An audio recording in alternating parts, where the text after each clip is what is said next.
warahmatullahi taala wabarakatuh. Salam sejahtera. Anda sedang menyaksikan International Conference on Social Science and Technology for Graduate and Researchers. Saya Nur Ashki Mati Ishak bersama dengan Profesor Mahdi Dr. Nur Syafrin Ahmad. Dalam mengangkat, memartabat dan menghayati aspirasi pendidikan negara dan menjadikan remaja seimbang dan sejahtera dari aspek jasmani, emosi, rohani dan intelektual selaras dengan falsafah pendidikan kebangsaan negara.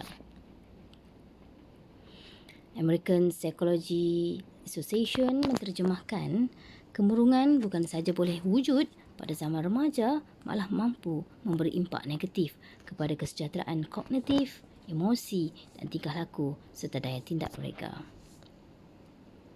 Tuntasnya, di 1999 mentakrifkan kegembiraan dan kehidupan yang baik mampu dicapai tanpa kemurungan. Kes pelajar gantung diri 31 Mac 2018. Kes pelajar 10 ASPM terjun bangunan pada April 2018. 2018 April juga kes pelajar di Jepun bunuh diri. 27 Jun 2018 curi pistol lalu bunuh diri. Murung bunuh diri sebagai pilihan. Wajarkah? Justru tahap, faktor dan daya tindak remaja, lelaki dan perempuan murung akan saya unjurkan. Kajian ini berteraskan 3 soalan. Yang pertama, adakah terdapat perbezaan jantina bagi tahap kemurungan remaja? Adakah terdapat perbezaan jantina bagi faktor kemurungan utama yang sering mempengaruhi kehidupan remaja? Dan yang ketiga, adakah terdapat perbezaan jantina bagi coping mechanism yang digunakan oleh remaja? Objektif kajian adalah untuk mengkaji perbezaan jantina bagi tahap kemurungan remaja. Yang kedua, mengkaji perbezaan jantina bagi faktor kemurungan utama yang sering mempengaruhi kehidupan remaja dan mengkaji perbezaan jantina bagi coping mechanism yang digunakan oleh remaja. Sumber data yang digunakan melalui instrumen BDI dan juga soalan faktor dan daya tindak remaja berdasarkan NEGI 2018. Teknik analisis yang digunakan adalah deskriptif dan juga ujian T-test juga ujian T dan juga analisis kandungan. Kemurungan dalam kalangan remaja. DSM-5 APA 2013, kemurungan merangkumi pelbagai simptom seperti kesedihan, gangguan tidur, kurang selera makan, kurang tenaga dan perhatian, putus asa ataupun ada idea untuk bunuh diri. Dan ia boleh berlaku sekurang-kurangnya 5 simptom ini perlu hadir bersama selama 2 minggu. Dan Kaplan 2004 mendefinisikan remaja berasal dari bahasa Latin iaitu adolescent yang bererti to grow atau to grow maturity. Inggris dari 1989 mentakrifkan remaja sebagai tempoh pertumbuhan antara masa kanak-kanak dengan dewasa, dan remaja dikatakan sedang mengalami perubahan drastik, perubahan jasmani, emosi dan bahasa menurut Beth Enseni Silverson di 1990.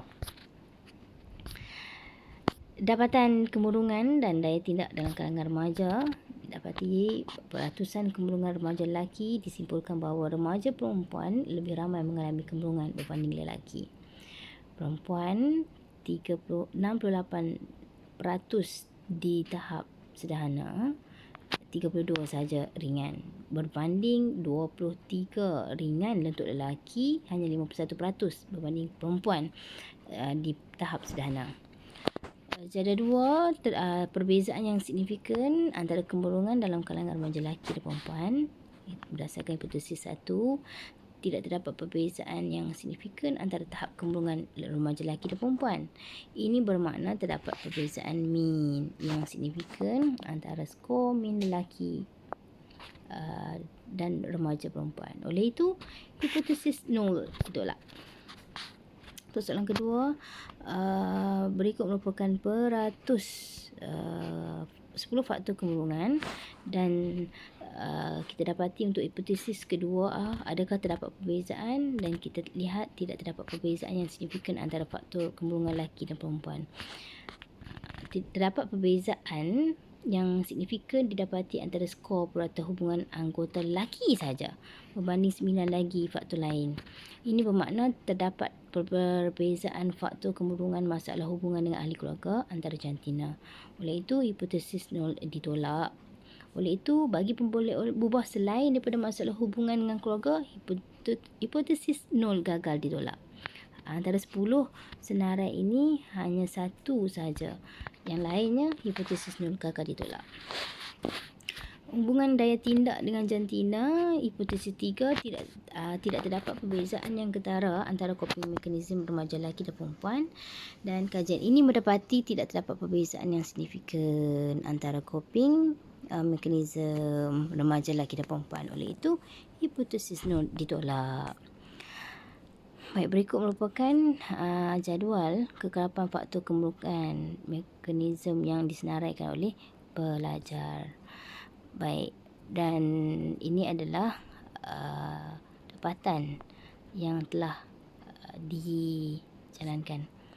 Baik, kesimpulannya didapati bahawa apabila seseorang mencapai umur 15 tahun, 1 daripada 5 orang remaja akan mengalami kemurungan, dan 15 hingga 20% yang mengalami kemurungan tahap teruk adalah dalam kalangan remaja menurut Garber dan Sotash 2009. Kedua, kemurungan versus jantina, isu remaja perempuan mempunyai kadar kemurungan 2 kali ganda menurut Parents, Kiko dan sebagainya, dan lebih tinggi menurut Hogan, Carson dan Dua, serta lebih banyak masalah psikologi perempuan daripada lelaki. Dan kemurungan versus faktor, dikatakan bahawa faktor pencapaian akademik, sentiasa bimbang tentang prospek masa depan, sentiasa tak dapat meletakkan keutamaan dalam kehidupan, kurang menjalankan aktiviti sukan dan tekanan persekitaran, interpersonal dan lain-lain antara punca remaja lelaki dan perempuan cenderung untuk menurun. Dikatakan 90% pelajar menghadapi situasi yang tertekan sebelum dan semasa belajar mereka. Baik, kemurungan versus faktor, dikatakan faktor keluarga juga boleh menimbulkan risiko remaja untuk mengalami kemurungan. Berdasarkan kajian-kajian lain, dan masalah hubungan dengan ahli keluarga antara penyebab peningkatan kebimbangan dan kemurungan remaja lelaki berbanding perempuan menurut Waller. Dan kemurungan versus coping mechanism, kebanyakan teknik mekanisme ataupun daya tindak ini digunakan oleh pelajar seperti mendengar muzik, bermain sukan, tidur, muhasabah diri dan sebagainya. Beberapa pendidikan yang lalu telah mendapati amalan yoga, sukan yang berterusan membantu untuk meminimumkan kesan kemurungan dalam kehidupan remaja. Kajian ini mendapati daya tindak yang sering dilakukan dalam kajian ini seperti membaca dengan muzik, dengan motivasi, dan ada beberapa daya tindak apabila mengalami kemurungan. Jadi kesimpulannya, kajian ini memberi satu gambaran sebenar tentang kemurungan remaja, terutamanya bagi remaja perempuan. Kita kena alert tentang remaja perempuan, mereka lebih banyak mengalami kemurungan berbanding lelaki. Dapatan ini boleh dijadikan panduan kepada semua institusi pendidikan tentang risiko dalam tempoh perkembangan remaja. Cadangan lanjutan berbentuk pencegahan dan rawatan eksperimen sebagai intervensi menangani masalah ini berdasarkan kaunseling psikologi. Bagi coping mechanism, pelajar perlu diberi maklumat mengenai diet dan senaman kecergasan yang konsisten. Pelajar perlu mengambil masa rehat yang kerap dan berehat sendiri. Amalan tetap, muhasabah diri dan bersukan adalah salah satu cara untuk memberi manfaat kepada pelajar. Dan semua ini boleh dicapai dengan bantuan ahli psikologi, kaunselor, pendidik, ibu bapa, masyarakat yang perlu memberi motivasi kepada pelajar untuk mengambil bahagian dalam aktiviti-aktiviti yang manfaat, menggalakkan pelajar mengambil bahagian dalam sukan, memberi motivasi dan sesi kaunseling untuk mengurangkan masalah kemurungan. Oleh itu, marilah sama-sama kita menjana minda, menjadikan remaja, menjadikan intervensi kaunseling salah satu cara untuk membantu remaja yang mengalami kemurungan. Sekian, wabillahi taufiq wal hidayah. Assalamualaikum warahmatullahi wabarakatuh.